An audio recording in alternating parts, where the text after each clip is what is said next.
Hey, I actually have one to tell that I just remembered. One day when I'm 12 years old or so, my mom sits me down to talk with me after work. Really strange, she never does this and it was out of the blue. Tells me she has a story about when she was a kid and it's going to sound a bit weird but she has to tell someone.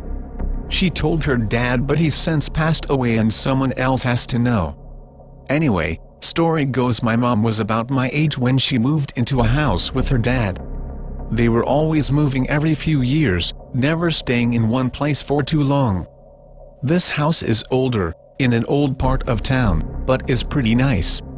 Mom gets the feeling she's being watched but doesn't tell her dad about it. Has many nightmares and has to sleep in bed with her dad a lot but tries to be brave. Dad doesn't get a lot of sleep either. Mom spends a lot of time home alone because her dad was always busy at work, so she would take the day to explore the house and neighborhood and then barricade herself in her father's room at night, waiting for him to come home at midnight or later. During her daytime exploration she becomes obsessed with finding secret passageways as she'd read about them in books and had a dream about one. Behind the fireplace in the living room she finds a panel that's loose, and she pulls it off, revealing a door. She opens it and it opens outward. She steps in. Now this is a part that really hurt her to tell me about. Behind the fireplace it was warm and kind of dark, and there were a few dark alcoves. She's on her hands and knees and looks into one of them, and leaned up against a side is a corpse with blood on it. She screams and hits her head on the low ceiling and frantically tries to escape, but the door she came in is blocked by something on the outside. She bangs against the door but it hardly budges. She's screaming, crying, hyperventilating. My mom is in tears telling this story and she never cries. I'm shaken up. She turns around and she sees the outline of the corpse in the dark, still sitting there propped up against the wall. Mom can't escape and is certain she's going to die, starts hitting her elbows against the wall and even smashes her head against the door. She's absolutely losing it. She is trapped here for hours as the sun goes down and all remaining light disappears. Somewhere in there is the corpse. Outside she hears the back door unlock and her dad walk inside. She starts screaming and pounding on the door and her dad rushes over to the fireplace. A heavy scraping sound and she shoves the door open and he pulls her out. He's absolutely stunned.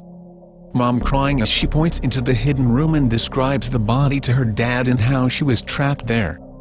She looks over and sees that somehow someone had dragged the safe her dad had in front of the door while she was in without her hearing. Her dad hugs her tight and grabs a flashlight and crawls into the opening. He shines it around and explores the whole thing. There's no body and he explains that to my mom. She tells him that it was there and he believes her. He tells her he saw something strange once. Somehow the corpse had disappeared. He assures her that he will sell the house soon and they will move out in a week. He closes the door and puts the panel back on, nails the door shut, and moves the safe in front of it. That night the two of them don't sleep. Grandpa arranges to pick up my mom and bring him to work, but one of his asshole managers won't let him bring her on the days he's supervising, which is 3 a week. After school one day my mom spends the entire time locked in her dad's room doing homework. She hears a sound of a pop and something unlatches behind her. A panel on the wall next to her father's bed had swung open like a door and creaked before it hit the wall. Mom is scared but curious. Grabs flashlight and leans over the bed to peer into the space. This doorway is almost as tall and wide as her dad but leads into a short, narrow hallway with some steep stairs at the end. She is too scared to explore, so she is about to reach for the panel and close it when a pounding on her father's door starts. The door starts shaking as if it's about to give way. She runs into the opening and slams the hidden door shut behind her. Trapped in darkness save for her flashlight beam. Here's a crack and the bedroom door breaks open. Heavy, slow footsteps in the room that pace around the bed, and back again, before settling next to the hidden door. Mom retreats slowly back up the stairs at the end of the passage.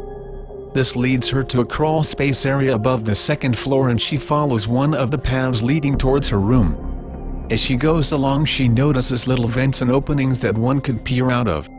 Finally she reaches the area above her room and sees her bed in plain view. If someone was up here, they could have easily watched her without her seeing them. The house had ornate woodwork and this peephole was hidden up there somewhere on the molding. She's paralyzed by the fear of it and whatever is in her father's bedroom. She stays up there for some time, she said about an hour. Back door unlocks and her father walks up the stairs to find his bedroom door broken. He panics and shouts for my mom. She answers him but it's muffled and she crawls back the way she came.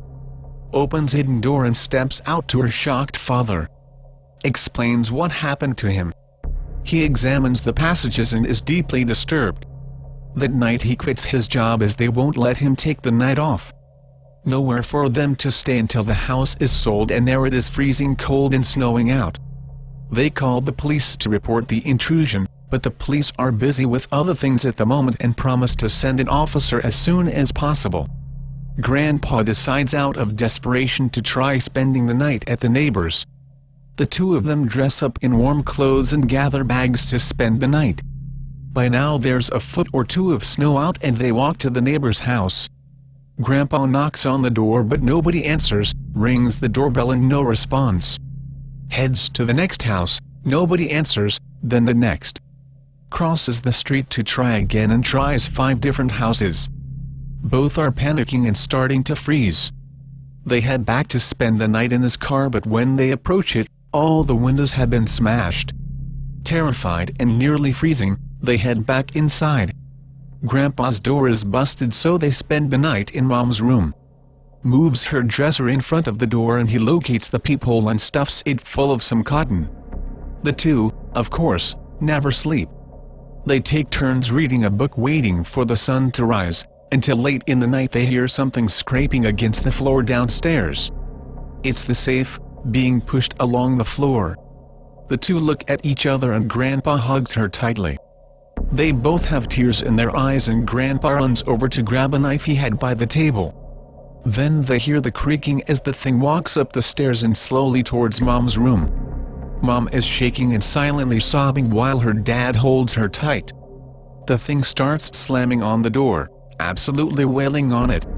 Grabs Mom and runs over to the window and pulls it open and looks below. It's not too big of a fall and there's 2 or 3 feet of snow built up there. Grabs my mom and the two of them look at the door as it shakes with each hit.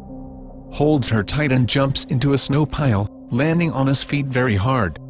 Curses in pain and looks up as a final crash is heard. A figure moves into view and stands by the window. It's the corpse my mother had seen but with new life in it. Blood dripping down it, eyes appear to be missing, just dark sockets. Tilts its head to one side and looks down at them. Grandpa runs as fast as he can through the snow while carrying my mom. Keeps going for blocks and blocks through the shallower snow in the road. Eventually he reaches downtown and runs into a 7-Eleven. Begs the manager and he agrees to let them spend the night in the store. The two fall asleep on the floor in the back office. In the morning, Grandpa decides nobody can live in that evil house. Returns to his home and torches it. Burns down entirely save for the foundation, the fireplace, and the secret room behind the fireplace, all brick. He made it look like an accident and the inspectors buy it. Police are a bit suspicious because of the call to the police the night before and the broken glass on his car but decide it's not worth their time. Not like he's trying insurance fraud or anything, and he's an outstanding citizen. The two move away to live with family after that. Grandpa passed away not too long ago. Mom takes me to see the site of the house a week later. Somebody had rebuilt it around the brick foundation.